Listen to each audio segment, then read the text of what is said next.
Olá, bem-vindo ao nosso curso de Direito Constitucional e Administrativo.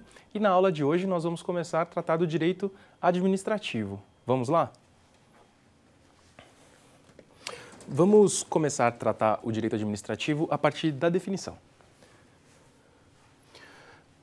Nós temos algumas funções de Estado, nós temos algumas funções do Estado que são bem definidas.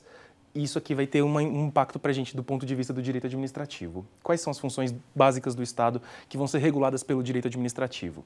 Função executiva administrativa, função legislativa e função judicial.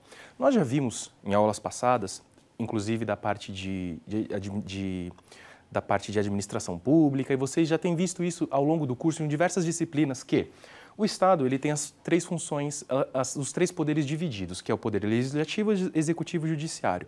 No entanto, quando a gente está tratando de direito administrativo, nós temos a seguinte situação: as funções de cada uma dos poderes. Isso é bem específico porque o direito administrativo vai tratar especificamente da parte de função executiva administrativa.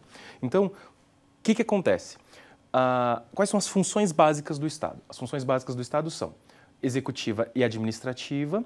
E o que é a função executiva administrativa? Nós estamos lidando com o poder executivo. O que o poder executivo faz? O poder executivo, ele arrecada, o poder executivo planeja e o poder executivo executa os orçamentos. Então, tudo que diz respeito à execução administrativa do Estado, a administração do Estado, e por isso a gente utiliza até administração com letra maiúscula para se referir a essa esfera de poder, vai ser a função executiva, a função administrativa, né?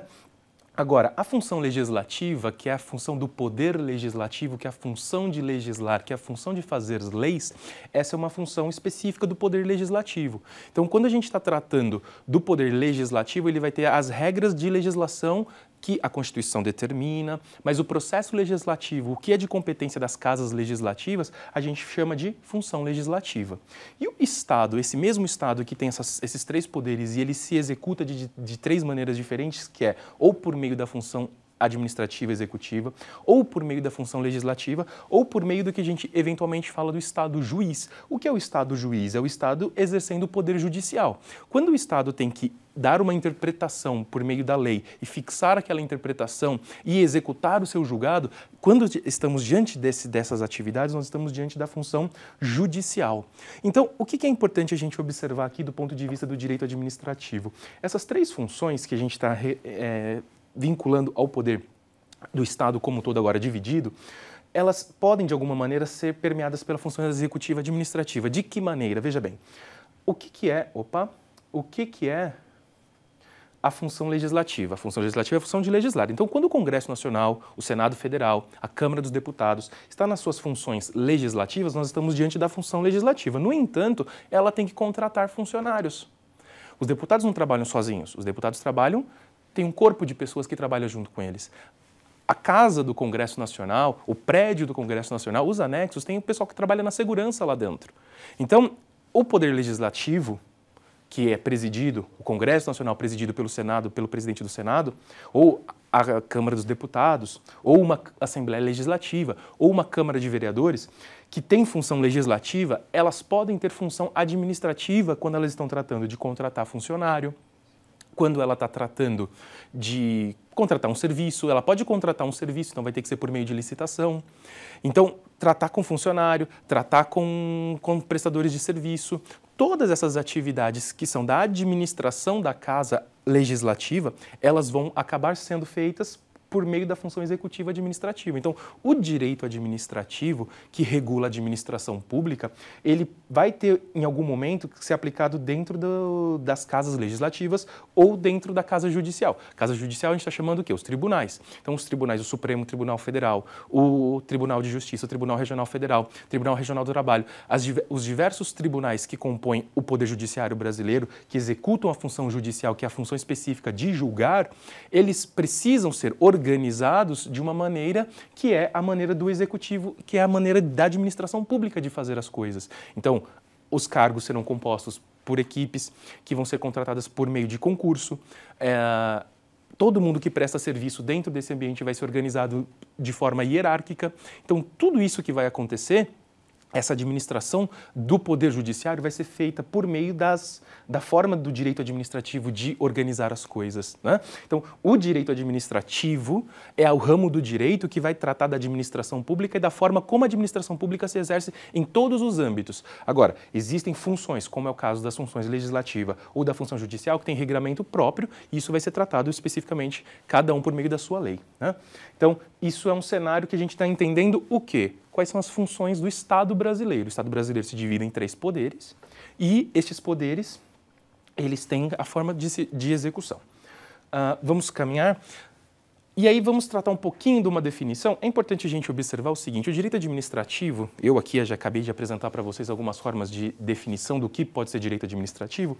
Ele tem algumas definições de grandes autores, como é o caso do professor Eli Lopes Meirelles ou do professor José dos Santos Carvalho Filho. Cada um tem uma nuance, são definições mais teóricas, e é importante quando a gente está estudando que a gente possa ler e compreender, porque eventualmente quem tem mais facilidade de entender um conceito ou outro pode, a partir de definições de cada autor, ter aquela que vai ser melhor para você. Então, por exemplo, o professor Eli Lopes Meirelles define direito administrativo como um conjunto harmônico de princípios jurídicos que regem os órgãos, os agentes, as atividades públicas, tendentes a realizar concreta, direta e imediatamente os fins desejados pelo Estado, né? Então, ele está falando o quê? Dos princípios jurídicos que organizam os órgãos e os agentes e as atividades públicas nos fins que o Estado se presta.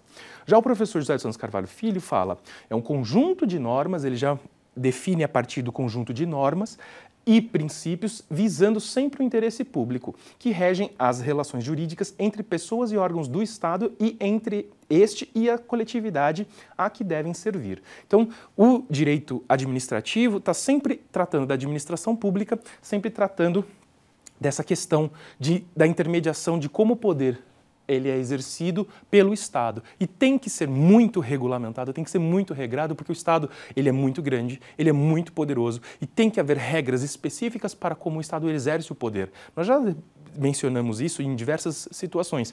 Por que o Estado é tão preso ao princípio da legalidade? Há tantos princípios, porque em momentos passados o Estado já foi muito violento. Então agora a gente tem que organizar o Estado, limitar o poder do Estado, limitar o poder dos agentes, e a forma como o Estado vai exercer o seu poder é por meio de todas essas regras e princípios que é o do direito administrativo. Quem são os sujeitos do direito administrativo? Aqui é uma coisa importante a gente observar. O direito administrativo, diversos autores, eventualmente, como agora é o caso do professor Celso Antônio Bandeira de Mello, alguns, um ou outro, em algum livro ou outro, ele pode diferenciar a forma como ele está, os nomes que eles dão para os conceitos. Então, aqui eu estou pegando sujeitos de direito a partir da definição do professor Celso Antônio Bandeira de Mello. Desde que você esteja referenciado em um autor, a forma como você vai tratar, desde que seja referenciado, está certo. Então, aqui, como o professor Celso Antônio Bandeira de Mello define os sujeitos do direito administrativo. A organização administrativa, ou seja, a União, Estados, Distrito Federal e os municípios, que são os entes da federação da administração direta que a gente fala, né? Figuras da administração indireta, que são as autarquias, fundações públicas, empresas públicas e sociedades de economia mista. E quem são? Quem promove e executa todos esses entes, né? Despersonalizados não. Esses entes tem personalidade jurídica, né, mas não tem uma pessoa física lá dentro. Quem organiza tudo isso? São os agentes públicos, né? Os agentes que podem ser políticos, servidores estatais, servidores de pessoas estatais de direito privado. Então, o que acaba acontecendo aqui? O que o professor Celso Antônio Bandeira de Mello está falando? Os âmbitos em que um direito administrativo ele pode ser utilizado. Ele é utilizado para organizar o Estado brasileiro, né? Então, compreender direito administrativo é compreender como o Estado brasileiro se move. É muito importante isso, porque como cidadão você precisa entender como o Estado brasileiro se move. Como tecnólogo que você será de administração, tecnólogo de gestão pública, o que você tem que saber? Você tem que saber como o Estado se organiza e como ele exerce o seu poder, né? Então, o Estado ele é limitado pelas regras de direito administrativo. E esses aqui são os âmbitos de aplicação e as pessoas que estão sujeitas à aplicação do direito administrativo, de alguma maneira, né? E, para finalizar, nós vamos falar um pouquinho sobre as fontes do direito administrativo também, segundo a definição do professor Eli Lopes Meirelles. O Estado, a gente viu lá, princípio da administração pública, básico, legalidade, né? Então, primeira fonte do direito administrativo, a lei. Sempre que eu puder qual é a primeira fonte que eu vou verificar, que eu vou pesquisar, que eu vou estudar para saber se eu posso ou não posso tomar determinada atitude? Sempre a lei. A partir daí, vem a doutrina. Como vocês acabaram de ver nos slides passados aqui, eu trouxe uma definição do que era sujeito, eu trouxe alguma definição específica de direito administrativo, uma coisinha ou outra que diz respeito à interpretação das normas, uma coisinha ou outra não, né? A forma de interpretar as normas, que a gente chama de doutrina, é dada justamente pelos especialistas das áreas. Então, conforme eu fui citando os autores, eu estou citando quem? A doutrina dos professores, né? E a gente tem outra fonte do direito administrativo, que é a jurisprudência, que é o quê? É o entendimento que os tribunais dão para determinado assunto. Então, aquilo que na lei é muito aberto, o tribunal, que é o poder judicial, ele fecha um entendimento, ele dá um entendimento específico para uma determinada lei.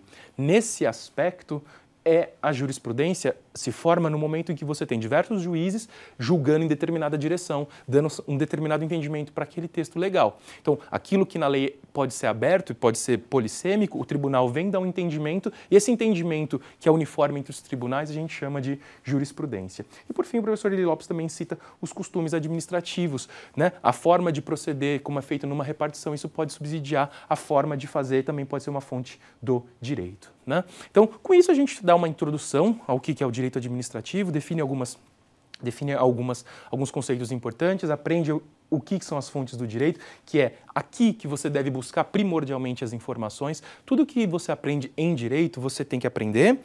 Você aprende pela sua experiência, aprende pelo que você está lendo nos livros, mas sempre buscar a letra da lei como primeira fonte do direito, seja do direito administrativo, seja de todas as formas de direito que você vai estudar. Sempre buscar referência na lei. Então, como a gente já tem feito no nosso curso de direito, sempre buscando referenciar na lei. Então, isso é a nossa aula de hoje. Eu espero que você tenha podido aproveitar e não deixe de estudar. Faça os exercícios, leia os textos bases que são muito importantes na nossa área de direito, façam resumos e façam os seus resumos do que a gente tem falado, dos textos, e vão se preparando, porque a parte de direito aqui envolve muita leitura, enfim, mas é prazeroso e eu espero que você aproveite os nossos cursos. Até a próxima aula e é isso.